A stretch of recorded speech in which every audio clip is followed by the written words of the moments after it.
इलाकों में जाता हूं जहां पे बच्चों के हाथ में स्लेट, कॉपी, पेंसिल, बस्ते होने चाहिए, स्कूल बैग्स होने चाहिए, वहां पे हाथ में क्या होता है, पानी की बाल्टियां होती हैं और रात 2 बजे उठती हैं।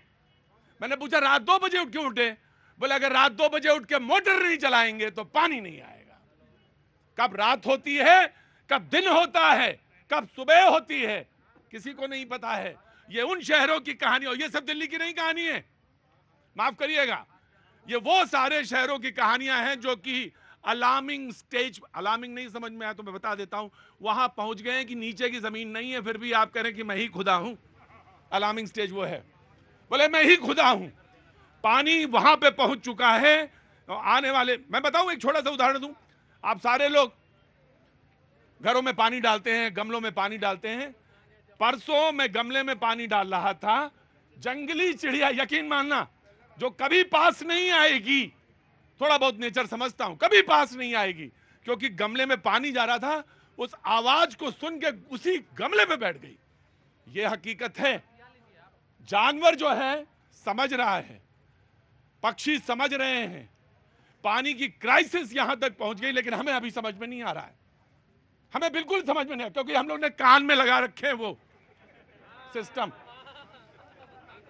मैंने तुम्हारी बात नहीं कर रहा हूं, मैं कान में सिस्टम लगा रखे हैं, आंखों में पर्दे डाल रखे हैं। सत्ता में नहीं, जो सड़क पे घूमते हुए लोग हैं। घर से झोला लेके नहीं निकलोगे, तुम नहीं निकलोगे, क्योंकि पिताजी ने नहीं बताया, उनके पिताजी ने उनके पिताजी को नहीं बताया।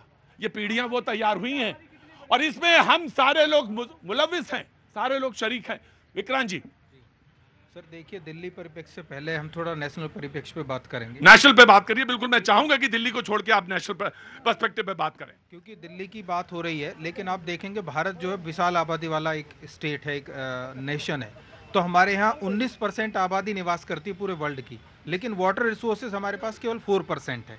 तो ऐसे में हमारे 19% आबादी रहती है इस देश में, 4% है पानी। बिल्कुल, तो ऐसे में हर कोई समझदार व्यक्ति उसको तरीके से यूज करेगा, लेकिन हमारे यहाँ पानी की वेस्टेज हो रही है सबसे ज्यादा दुनिया में सबसे ज्यादा ग्राउंड वाटर हम वेस्टेज कर रहे हैं। तमाम जगह आपको पानी की बर्बादी दिखाई देगी। गाड़ी हम कैसे धोते हैं, ऐसे लगता है कि जैसे हम समुद्र के देश और दिल्ली में, अरे बाबूजी, जब तक BMW पे पानी का फव्वारा ना डालो मजा नहीं आता। ये है हम, बिल्कुल बुरा ना मानना, हम सारे लोग पढ़े लिखे हैं, पढ़े लिखे बहुत हैं। हाँ जी, तो इसको और सिंपलीफाई करना चाहूंगा मैं। अभी सेंट्रल ग्राउंड वाटर बोर्ड के आंकड़े आए हैं, देश के 36% जिले ओवर एक्सप्लॉइटेड हो गए हैं। जैसे अभी आप बता रहे हैं, अलार्मिंग सिचुएशन हो गई है। उसके बाद भी हमारी राजनीतिक इच्छा शक्ति इसकी तरफ ध्यान नहीं दे रही है।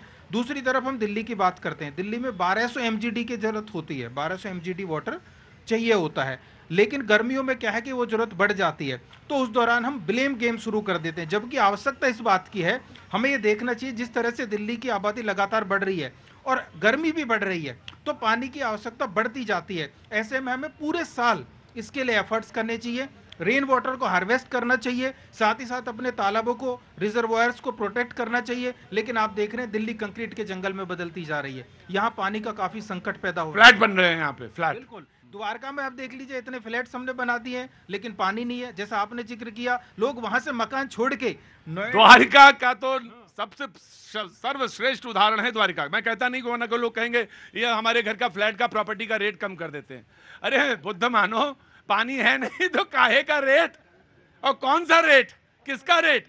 इससे अच्छा तो वो कच्चा मकान है जिसमें पानी तो है। मैं तो, मेरी समझ में तो इतना ही आता है जी। हाँ जी, अरे वाह वाह वाह, आप ही भागीरथ हैं।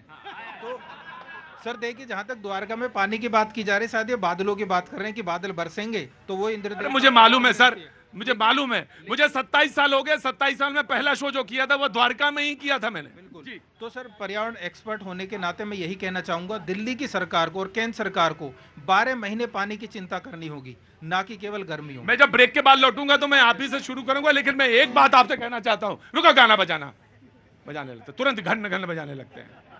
बहुत महत्वपूर्ण बात है, जो बहुत महत्वपूर्ण बात वो बता रहे हैं। एक समय ऐसा है कि लोग कहते हैं कि पैसे से दुनिया सब कुछ खरीदी जा सकती है। कोरोना के समय में लोगों ने बताया कि पैसे से कुछ चीजें नहीं खरीदी जा सकती। मुझे एक शख्स आज मिले, बोले काहे पे शो करेंगे आज? मैंने कहा पानी पे।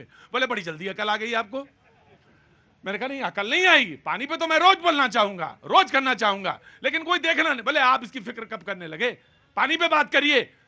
और अब सबसे ज्यादा दिक्कत यह है कि गरीब तो छोड़िए, गरीब तो चला जाता है घर से पानी का लेके लोटा और भर लाता है, अमीर कैसे जाएगा पानी का बोतल लेने? उसके सामने तो दिक्कत है। अमीर से मतलब बहुत अमीर से नहीं है, बहुत अमीर के घर में तो पानी की सप्लाई अभी आ जाएगी। मुझे मालूम है ब्रेक लेना है, लेकिन आखिरी वाक्य बोल के जा रहा हूं। अब ये जो चुभन है ना, उन घरों तक भी पहुंचने लगी है जहां शायद इसकी कल्पना भी नहीं की थी कि पानी के लिए शायद मुझे बाहर जाना पड़ेगा। अभी घर छोड़ा है, शहर छोड़ना पड़ेगा, लेकिन कहां कहां तक भागोगे? अरे हजारों साल पहले तुम्हारे पुरखे नदी को देख के किनारे आए थे, आज फिर वही स्थिति है तुम्हारी।